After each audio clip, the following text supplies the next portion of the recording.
प्यारे बच्चों, हम लोगों ने ये उन बच्चों के लिए वीडियो बनाने जा रहे हैं जो बच्चे क्लास 10 पास आउट तो करने वाले हैं कि रिजल्ट नहीं आया और बहुत जल्दी आप लोगों का चाहे यूपी बोर्ड की हो या CBSE बोर्ड की हो, सभी का रिजल्ट आउट होने वाला है। तो कक्षा 10 में आप लोगों की जो साइंस की बुक रहती है, बहुत पतली सी बुक रहती है, उसमें फिजिक्स, केमिस्ट्री और बायोलॉजी सब कुछ रहता है। अब आपको फर्स्ट ईयर में डिसाइड करना पड़ेगा कि आप PCM ले रहे हो या PCB ले रहे हो, फिजिक्स केमिस्ट्री मैथ ले रहे हो या फिजिक्स केमिस्ट्री बायोलॉजी ले रहे हो। चाहे PCM लो या PCB लो, आपको फिजिक्स को पढ़नी ही पढ़नी है।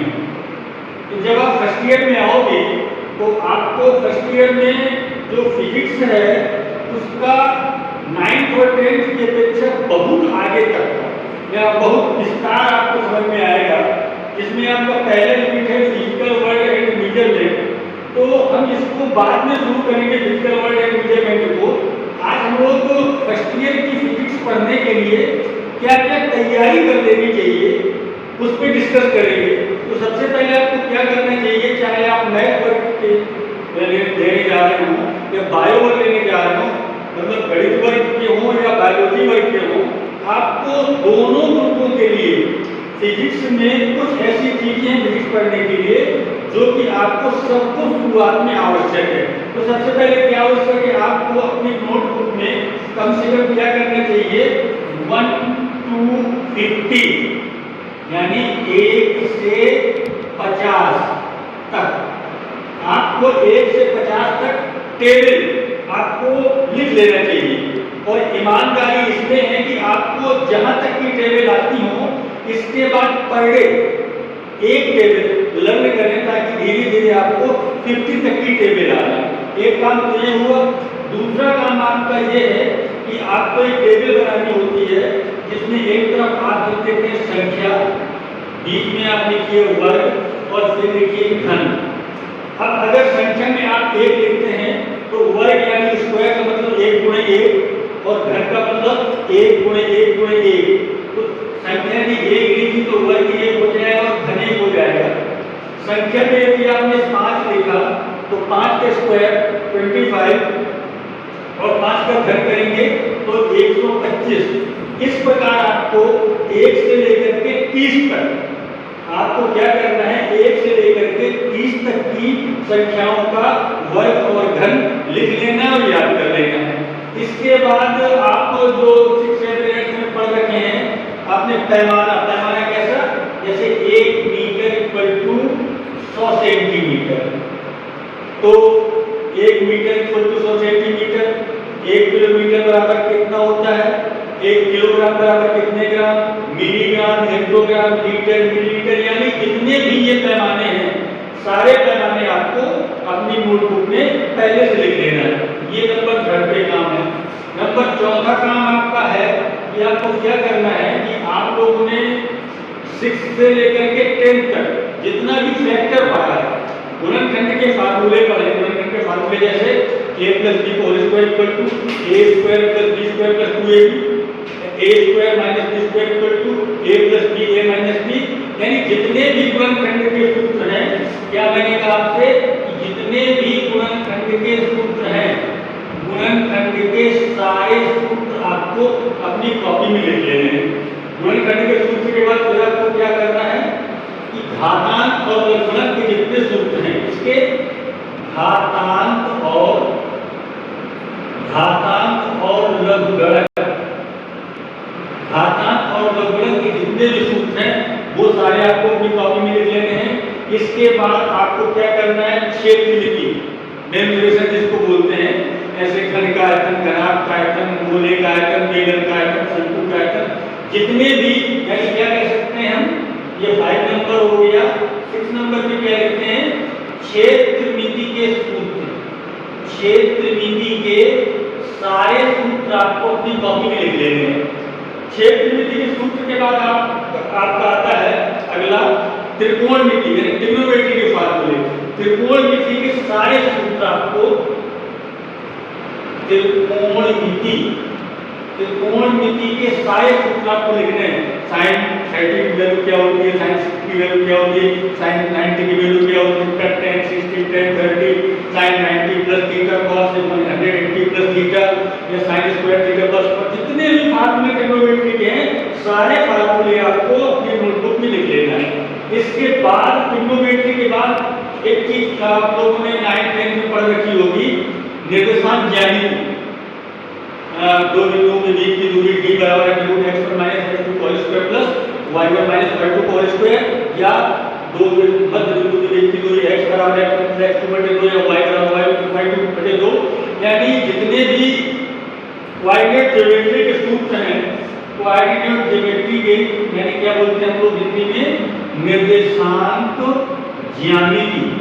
निर्देशांक ज्यामिति के जितने भी सूत्र हैं सारे आपको लिख लेने हैं। निर्देशांक ज्यामिति के बाद एक चीज आपने जो अब तक नहीं पढ़ी वो फर्स्ट ईयर और इंटर की यानी 11-12 की फिजिक्स में बहुत आवश्यक होती है, जो आप 9th 10th में नहीं पढ़ते उसको गणित के विद्यार्थी को पढ़ते हैं लेकिन बायो के बच्चों को नहीं पढ़ना रहता है, और बायो के बच्चों को नहीं पढ़ना होता है और इसीलिए उनको फिजिक्स जो है तो कठिन लगती है। और यदि आपको उस पोर्शन को यानी जो भी हमारा मैथमेटिक्स जितनी हमारी फिजिक्स में यूज होनी है, ये पक्की बात जान लीजिए कि आपने जिस लेवल की साइंस क्लास 10th में पढ़ी है उसका बहुत हाई लेवल यहाँ फर्स्ट ईयर पढ़ना है। मतलब आप ये समझिए कि आपको एक चैप्टर में 30, 35, 40 न्यूमेरिकल और न्यूमेरिकल सारे न्यूमेरिकल करना है। फिजिक्स कठिन क्यों होती है कि फिजिक्स में आपको थ्योरी भी लर्न करनी है, डेरिवेशन भी करना है और न्यूमेरिकल तो सॉल्व करना ही करना है। यानी फिजिक्स में तीनों की थ्योरी, डेरिवेशन और न्यूमेरिकल सब कुछ करना होता है। तो मैथ का एक बहुत आवश्यक पार्ट होता है जिसको हम बोलते हैं कैलकुलस। तो आपको फिजिक्स के लिए पूरी कैलकुलस नहीं पढ़नी है, आपको बेसिक कैलकुलस। इस कैलकुलस में दो पार्ट हैं आपके, नंबर फर्स्ट है अवकलन और दूसरा होता है समाकलन। आपको बहुत अंदर का नहीं पढ़ना है, आपको बेसिक फार्मूले इसके यदि आप लर्न कर लेते हैं तो आपको फिजिक्स इजी आने लगेगी। तो करना क्या है आपको कि जिन बच्चों को कक्षा 11 में फिजिक्स पढ़नी है, चाहे बायो वर्ग लो या मैथ वर्ग लो, फिजिक्स तो पढ़नी है, लेकिन जिन भी बच्चों को कक्षा 11 में साइंस वर्ग से पढ़ना है, फिजिक्स पढ़नी है, तो वो सब अभी से पढ़ना शुरू कर दें। और अभी से पढ़ने का मतलब क्या है कि इतनी चीजें जो हमने बताई इस वीडियो में, उन सबको जितनी चीजें आपको मिल जाए। आजकल तो मोबाइल का जमाना है, आप गूगल में सर्च करिए, आपको लगभग सारे फार्मूले मिल जाएंगे। और ये पक्की बात जान लीजिए कि मोबाइल का यूज आपको पढ़ने के लिए करना है। बहुत अच्छी अच्छी चीजें मोबाइल में भी होती हैं, बशर्ते आप उसको पॉजिटिवली लें। और किताब तो बहुत जरूरी होती है। जब तक बुक नहीं पढ़ेंगे तब तक आपको अंदर की चीजें नहीं आएंगी। और बुक पढ़ने से फायदा ये होता है कि आप एक चीज ढूंढने जा रहे हैं, 4 चीजें आपको और मिल जाती हैं। और देखो आपको बता दें, मैंने दिखाने के लिए बुक लेके रखी है कि जो आप साइंस की 25 किताब पढ़ते हैं तो फिजिक्स का केवल एक पार्ट है। ऐसी फिजिक्स की 2 बुक्स होंगी, ऐसी केमिस्ट्री की 2 बुक्स होंगी और ऐसी बायोलॉजी की 2 बुक होंगी। मैथ की पतली बुक है, पहले मैथ में 6 बुक चलती थी, अब हालांकि 2 बुक में ही आ गया है। तो करना क्या है, जिन बच्चों को फिजिक्स पढ़नी है उन बच्चों के लिए आवश्यकता ये है कि ये सारी चीजें क्या करना है, 1 से 50 तक पहाड़ी हम बोलते हैं, 1 से 50 तक पहाड़ी लिख लेना है, धीरे धीरे लर्न करना है, और एक टेबल बना लेना है संख्या, वर्ग और घन की। ये भी 1 से 30 तक कैलकुलेट करके लिख लेना, वर्ग कैलकुलेट करना है और लर्न कर लेना है। फिर पैमाना मतलब 1 किलोमीटर में आपने कितने मीटर, 1 सेंटीमीटर और कितने मीटर, 1 ग्राम और कितने मिलीग्राम, यानी सारे ऊपर नीचे उल्टा आगे पीछे सारे कुछ करना है। गुणनखंड के सारे फार्मूले लिखना है, घातांक और लघुगणक के सारे फार्मूले लिख लेना है, क्षेत्रफल अर्थात मैनिपुलेशन के सारे फार्मूले लिख लेना है, ट्रिग्नोमेट्री के सारे फार्मूले लिख लेना है, निर्देशांक ज्यामिति के सारे फार्मूले लिख लेना है। कैलकुलस के फार्मूले हम आगे की वीडियो में बताएंगे। कैलकुलस के जो फार्मूले आपको फर्स्ट ईयर में आवश्यक हैं वो हम आगे की वीडियो में बताएंगे।